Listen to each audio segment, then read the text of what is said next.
Bismillahirrahmanirrahim. Assalamualaikum warahmatullahi wabarakatuh. Perkenalkan, nama saya Aisyah Wulan Suci dari program studi pendidikan Pancasila dan Kewarganegaraan. Video kali ini bertujuan untuk memenuhi tugas UTS dalam mata kuliah Hukum Administrasi Negara. Jadi teman-teman, dalam video kali ini saya akan membahas terkait dengan perizinan. Teman-teman pasti belum paham apa itu perizinan. Nah, untuk ketahui apa itu perizinan, teman-teman bisa simak video berikut. Sebelum membahas lebih dalam terkait dengan perizinan, kita ketahui dulu apa sih perizinan itu. Jadi, perizinan itu adalah suatu instrumen atau langkah yang sangat penting dalam hukum administrasi negara. Nah, tujuan dari instrumen perizinan ini untuk memastikan bahwa semua kegiatan itu tidak melanggar hukum.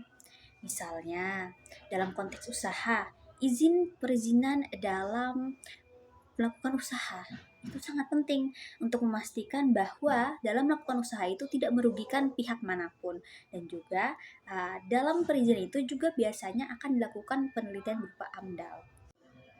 Nah, teman-teman sudah paham kan apa itu perizinan secara umum? Selanjutnya kita akan membahas tentang pengertian perizinan secara rinci, kemudian jenis-jenis perizinan dan kasus-kasus terkait perizinan, dan kenapa sih perizinan itu sangat penting. Silahkan simak videonya. Baik, pertama kita akan membahas tentang pengertian perizinan secara rinci. Jadi, perizinan itu dapat didefinisikan sebagai suatu persetujuan atau izin yang diberikan oleh pemerintah kepada individu atau badan hukum untuk melakukan suatu kegiatan tertentu yang sudah diatur dalam perundang-undangan. Pada dasarnya, perizinan merupakan alat kontrol bagi pemerintah untuk mengatur berbagai aktivitas yang ada di masyarakat, dan juga aktivitas-aktivitas itu apakah akan berdampak pada kepentingan umum, baik dari aspek kesehatan, lingkungan, sosial, maupun ekonomi. Jadi perizinan ini tujuannya sebagai pengontrol, di mana pengontrolnya adalah pemerintah. Kemudian apa sih perbedaan antara perizinan dan non-perizinan? Perbedaan umum antara perizinan dan non-perizinan adalah pada kewajiban administrasi yang memiliki aktivitas tertentu. Misalnya, untuk mendirikan bangunan. Seseorang perlu mendapatkan izin mendirikan bangunan sebagai bentuk persetujuan dari pemerintah.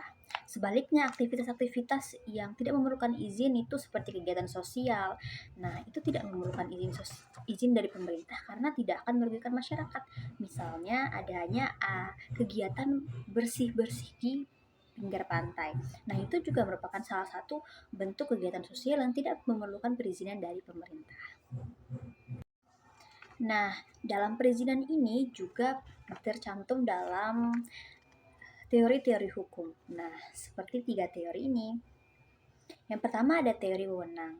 Nah, pemerintah sebagai lembaga yang memiliki kekuasaan atau wewenang untuk memberikan izin, bertanggung jawab atas pengaturan dan pengawasan jalannya aktivitas masyarakat. Itulah yang dimaksud dengan teori wewenang. Kemudian yang kedua adalah teori perlindungan kepentingan umum atau public interest.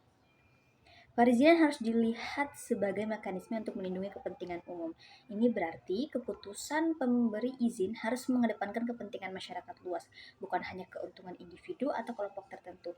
Nah, seperti tadi yang telah saya sampaikan, bahwa biasanya dalam perizinan ini banyak melakukan riset dan juga penelitian terlebih dahulu, baik dari segi AMDAL, ekonomi, maupun sosial masyarakat. Yang ketiga adalah teori keadilan administratif. Teori ini menekankan pentingnya keadilan dan pelaksanaan administrasi, termasuk dalam memberikan izin agar tidak didiskriminasi atau penyalahgunaan kewenangan. Kemudian regulasi atau undang-undang yang terkait dengan perizinan. Ada 4. Pertama, adanya Undang-Undang Dasar 1945 sebagai dasar hukum negara yang mencakup prinsip-prinsip administrasi negara. Kemudian ada Undang-Undang Nomor 30 Tahun 2014 tentang administrasi pemerintahan. Dalam undang-undang ini mengatur prosedur administratif dalam memberikan izin agar lebih efisien dan sesuai dengan prinsip-prinsip tata kelola yang baik. Kemudian yang ketiga, Undang-Undang Nomor 25 Tahun 2009 tentang pelayanan publik, memastikan bahwa pelayanan publik termasuk perizinan dilakukan dengan cara yang transparan, cepat, dan sesuai dengan hak masyarakat. Yang terakhir adalah Undang-Undang Nomor 11 Tahun 2020 tentang Cipta Kerja, mengubah banyak regulasi terkait dengan perizinan usaha dengan tujuan untuk mempermudah proses perizinan dan meningkatkan investasi di Indonesia.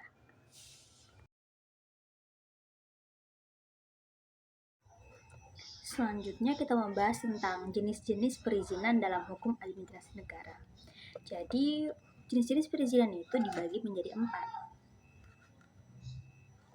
Nah, yang pertama perizinan sektor publik dan sektor privat. Pembahasan ini membahas tentang dua, yakni tentang perizinan sektor publik dan sektor privat. Pertama, perizinan sektor publik merupakan izin yang berkaitan dengan kegiatan yang memiliki dampak langsung terhadap kepentingan umum, seperti izin lingkungan, izin kesehatan, dan izin yang berhubungan dengan keselamatan publik. Nah, contohnya izin lingkungan yang dikeluarkan oleh proyek pembangunan infrastruktur besar seperti jalan tol atau bendungan. Kenapa? Karena di dalam pembentukan atau pembangunan jalan tol dan bendungan ini melibatkan banyak sekali tanah milik warga, di mana juga ini akan mengancam keselamatan lingkungan dan juga keselamatan banyak sekali warga serta publik. Jadi diperlukannya izin dalam pelaksanaannya. Kemudian, perizinan sektor privat berkaitan dengan izin untuk kegiatan usaha yang dilakukan oleh individu atau badan usaha, misalnya izin usaha perdagangan, izin industri, dan izin perhotelan. Proses pemberian izin ini mengatur agar usaha yang dijalankan tidak merugikan masyarakat, lingkungan, atau sekitarnya.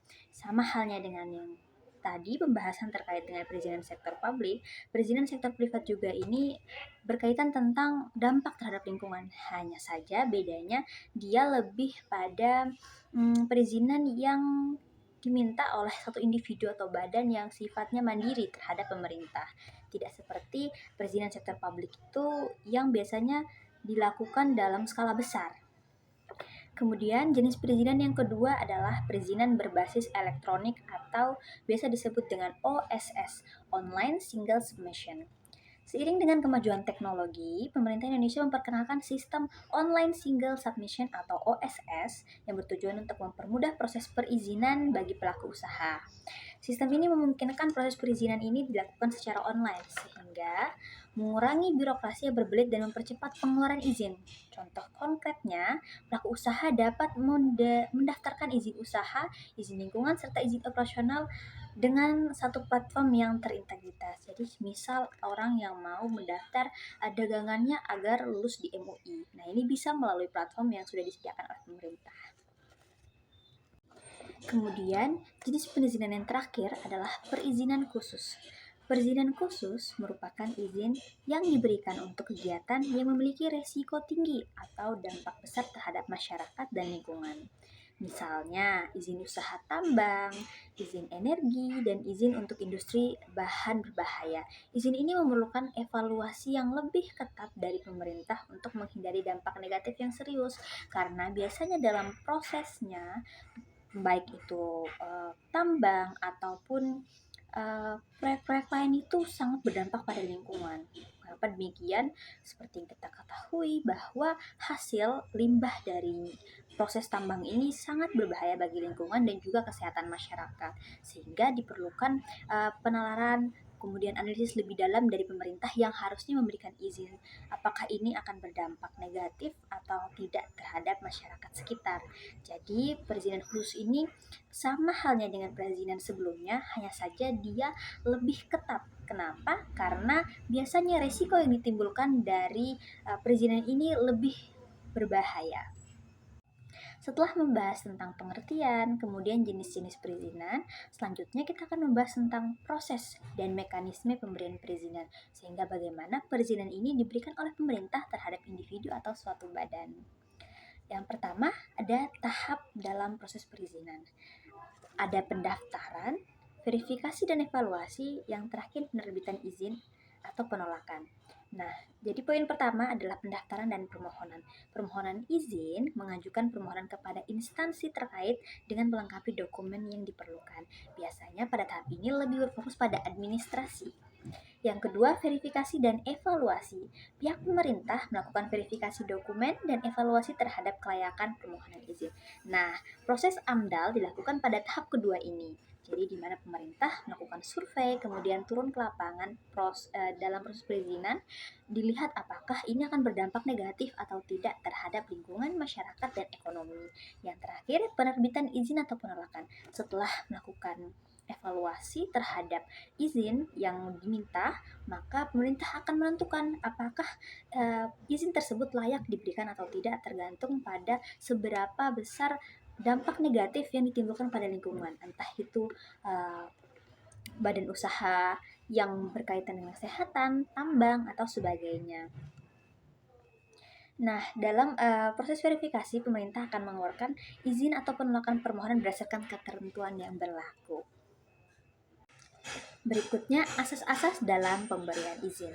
Asas-asas dalam pemberian izin ada 3, yaitu asas transparansi, asas kepastian hukum, dan asas keterbukaan. Asas transparansi adalah proses perizinan yang harus dilakukan secara terbuka sehingga masyarakat dapat memantau dan mengetahui status pengajuan izin. Jadi, seorang individu atau masyarakat yang melakukan pengajuan izin bisa tahu sampai mana proses perizinan itu, apakah sudah dilakukan evaluasi atau baru pemberkasan saja. Yang kedua adalah asas kepastian hukum. Permohonan harus mendapatkan kejelasan mengenai syarat dan ketentuan yang berlaku, serta waktu yang dibutuhkan untuk mendapatkan izin. Nah, asas kepastian hukum ini lebih bersifat kepada informasi yang harus didapatkan oleh orang yang memberikan izin, yang ingin meminta izin kepada pemerintah. Begitu. Yang terakhir adalah asas keterbukaan. Masyarakat dan pemangku kepentingan lainnya harus dapat mengakses informasi terkait izin yang dikeluarkan pemerintah. Yang terakhir dalam proses dan mekanisme pemerintahan pemberian izin ini adanya kewenangan dan tanggung jawab pemerintah. Pemerintah memiliki kewenangan untuk memberikan izin, tetapi juga harus bertanggung jawab dalam menjalankan tugasnya. Tanggung jawab ini mencakup pemberian izin yang adil, transparan, dan sesuai dengan kepentingan publik. Pada bidang hukum administrasi negara, dikenal bahwa prinsip pejabat yang berwenang mengeluarkan izin memiliki kewajiban untuk melakukan pengawasan terhadap izin tersebut. Jadi setelah memberikan izin melalui evaluasi dan juga proses AMDAL tadi, pemerintah yang sudah memberikan izin juga bertanggung jawab atas izin yang sudah diberikan.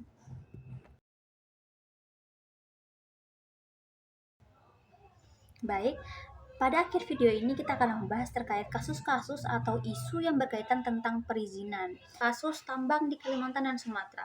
Siapa yang tidak tahu tentang kasus ini? Ini sangat-sangat merusak, bahkan banyak diberitakan di dunia massa. Banyak tambang di Indonesia, terutama tambang batu bara, beroperasi dengan izin yang cacat hukumnya. Baik itu dengan cara suap menyuap atau dengan sistem balas budi dari pemerintah. Begitu.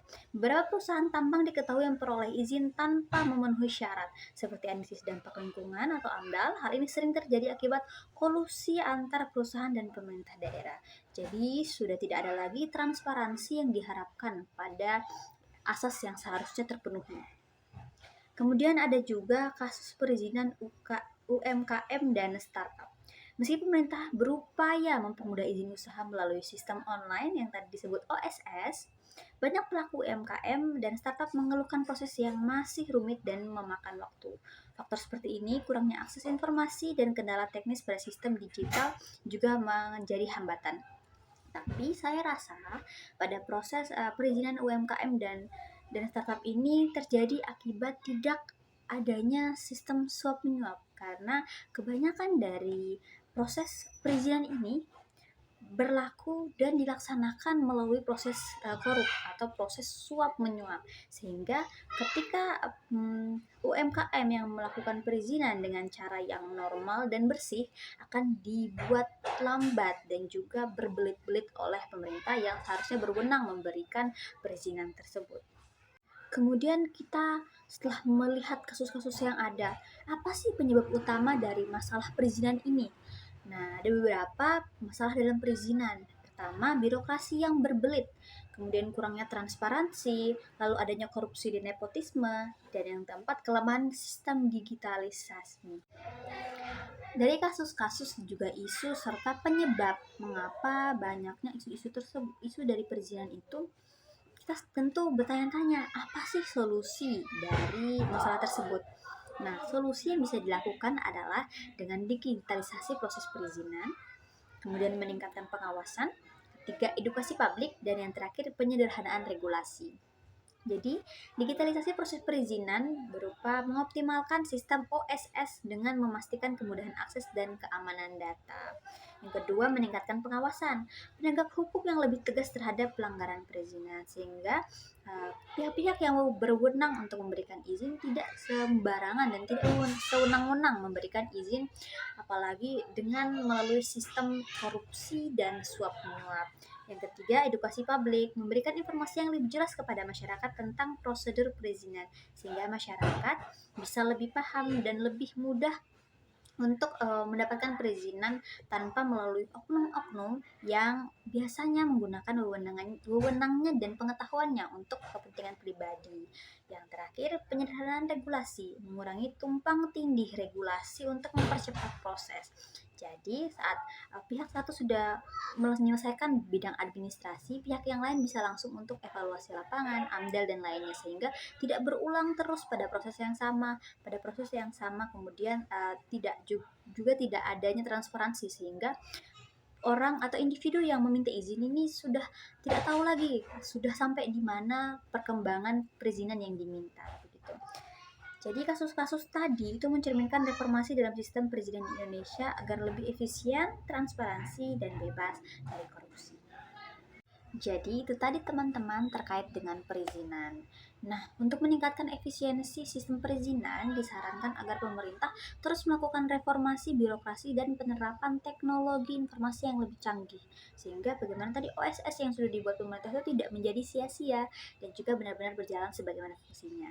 Selain itu, pengawasan yang lebih ketat terhadap pejabat yang berwenang memberikan izin perlu dilakukan untuk mengurangi potensi penyalahgunaan wewenang. Karena pada kasus-kasus pasti banyak sekali kegiatan-kegiatan suap menyuap dan penyalahgunaan wewenang yang menjadi faktor utama dari birokrasi yang berbelit dan segala macam isu yang terjadi di masyarakat.